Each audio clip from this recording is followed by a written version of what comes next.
হারিয়ে তারা খুব দুঃখে এবং কষ্টে আছে, যার জন্য তারা বাংলাদেশ নিয়ে নানান রকম বিষাদার করছেন এবং বাংলাদেশের মানুষকে চোখ রাঙিয়ে কথা বলার চেষ্টা করছেন, ভয় ভীতি দেখানোর চেষ্টা করছেন। বিজেপি নেতা শুভেন্দু যে বক্তব্য দিয়েছেন, যে মন্তব্য করেছেন, সেই বক্তব্যের প্রতিবাদ এবং নিন্দা জানানোর ভাষা নেই। তবে শুভেন্দুকে বলতে চাই, এই ভারতে আপনারা যারা আছেন তারা হলো চোরের দল, তারা হলো ভিতর জাতি। 1971 সালে আমাদেরকে সহযোগিতা করেছেন, আমরা সেটা স্বীকার করি, কিন্তু সেই 1971 সালে যুদ্ধের পরে হাজার হাজার কোটি টাকার সম্পদ এই ভারত লুট করে বাংলাদেশ থেকে নিয়ে গিয়েছে, সেটা কিন্তু আমরা ভুলিনি।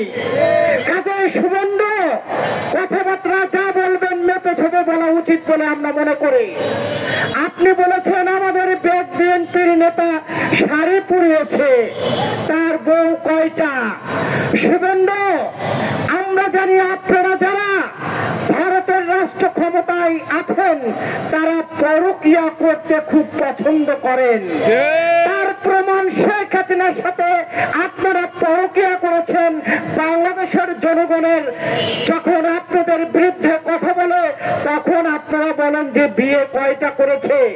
শুভেন্দু, বাংলাদেশের মানুষ পরকীয়া করতে বিশ্বাসী না। বাংলাদেশের বিএনপি সহ অন্যান্য রাজনৈতিক দল পরকীয়া করতে বিশ্বাসী না, কিন্তু আমরা দেখছি কসাই মোদি এবং বিজেপির যে সকল নেতারা আছেন তারা পরকীয়ায় ব্যস্ত থাকেন। এই পরকীয়া প্রেমিক আপনারা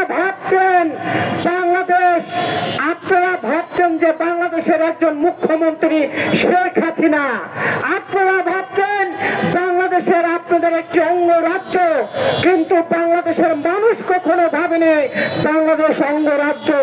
এই শেখ হাসিনার নতজানু পররাষ্ট্র নীতির কারণে গত 15 বছর আপনারা আমাদেরকে ভোট থেকে দূরে রেখেছেন, গণতন্ত্র থেকে দূরে রেখেছেন। পরকীয়া প্রেমে অনেক জ্বালা, তার প্রমাণ শুভেন্দু এবং কসাই মোদি বুঝতে পারছে। এই পরকীয়া প্রেমিককে যখন বাংলাদেশের মানুষ নিক্ষেপ করে মোদির কোলে দিয়েছে, এখন মোদি অশান্ত হয়েছে। আজকে এই বিধবা প্রেমিককে নিয়ে মোদি এবং শুভেন্দুরা নানান রকম প্রশ্ন করছেন এবং বাংলাদেশে উস্কে দেওয়ার চেষ্টা করছেন, বাংলাদেশে অরাজকতা করার চেষ্টা করছেন। আমরা শুভেন্দুকে বলতে চাই, শুভেন্দু গত 15 বছর অবৈধ প্রেমিকের সাথে যত রকম চুক্তি করেছেন বাংলাদেশের মানুষ সেই চুক্তি এখন বর্জন করেছে। অন্তর্বর্তী সরকারে যারা আছেন তাদেরকে আমরা বলতে চাই, যারা অবৈধ প্রেম করে সেই অবৈধ প্রেমিকার সাথে যদি কোনো সন্তান জন্মগ্রহণ করে তাকে বলা হয় জারজ সন্তান। কাজেই গত 17 বছরে যে চুক্তি হয়েছে সেই চুক্তি বাংলাদেশের মানুষ মনে করে জারজ চুক্তি।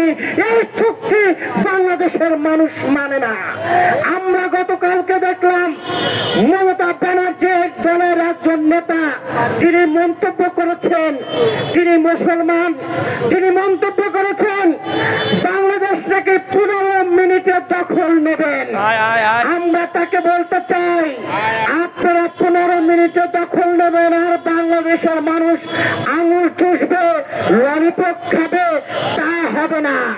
আমরা দেখতে পাচ্ছি কলকাতার ব্যবসায়ীরা দাঁড়ে দাঁড়ে ভিক্ষার থালি হাতে নিয়ে দাঁড়ে দাঁড়ে ঘুরে বেড়াচ্ছেন।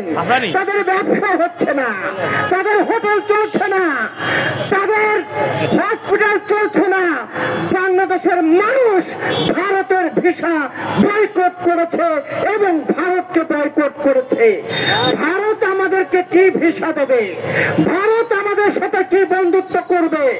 যেই বন্ধুত্বের নামে গত 17 বছরে সীমান্তে আমার ভাইদেরকে হত্যা করা হয়েছে, যেই বন্ধুত্বের নামে আমরা দেখেছিলাম সীমান্তে আমার বোন ফলানির কাছে তারে ঝুলিয়ে রাখা হয়েছে, আছে সেই বন্ধু আমরা চাই না।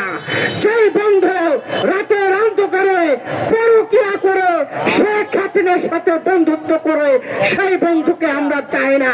শুভেন্দুকে বলতে চাই, বাংলাদেশের মানুষের কাছে যদি ক্ষমা না চান, আজকে এই জনসভা থেকে আমরা বলতে চাই, আগামী দিনের কর্মসূচি থাকবে সারা বাংলাদেশের মানুষকে ঐক্যবদ্ধ করে সীমান্তে পাহারা দিয়ে এই শুভেন্দুর মতো মানুষদেরকে আমরা দাঁত ভাঙা জবাব দেব। কসাই মোদীকে আমরা দেখতে চাই না। আমরা বাংলাদেশের মানুষ স্বাধীনতা পেয়েছি, পাকিস্তানকে যেভাবে তাড়িয়েছি, ভারতের আগ্রাসনকেও সেভাবে তাড়িয়েছি, কিন্তু নতুন করে দেখছি এই কসাই মোদী খুব চিন্তায় আছে এবং বাংলাদেশে অরাজকতা করার চেষ্টা করছে। একটি কারণ, তিনি রাজ্য হারার বেদনায় আছেন। তিনি রাজ্যের মুখ্যমন্ত্রী পরাজয়ের যে বেদনা, সেই বেদনা তিনি মেনে নিতে পারছেন না। এখনকার বাংলাদেশ শক্তিশালী বাংলাদেশ, এটা কোনো শেখ হাসিনার বাংলাদেশ নয়, এটা কোনো মুখ্যমন্ত্রী শেখ হাসিনার বাংলাদেশ নয়। এখন এই বাংলাদেশের প্রধান রাষ্ট্র ক্ষমতায় আছেন একজন নোবেল বিজয়ী, তাকে ধন্যবাদ জানাই। বাংলাদেশ নিয়ে তিনি যেই মন্তব্য এবং ভারতের সাথে যেই কথাবার্তা চালাচ্ছেন তাকে ধন্যবাদ জানাচ্ছি। অন্তর্বর্তী সরকারের পাশে আমরা আছি, অন্তর্বর্তী সরকারের ভয় পাওয়ার কিছু নেই। ভারতকে দেশের মানুষ বয়কট করেছে, আমরা এখন থেকে আর ভারতের কোন পণ্য ব্যবহার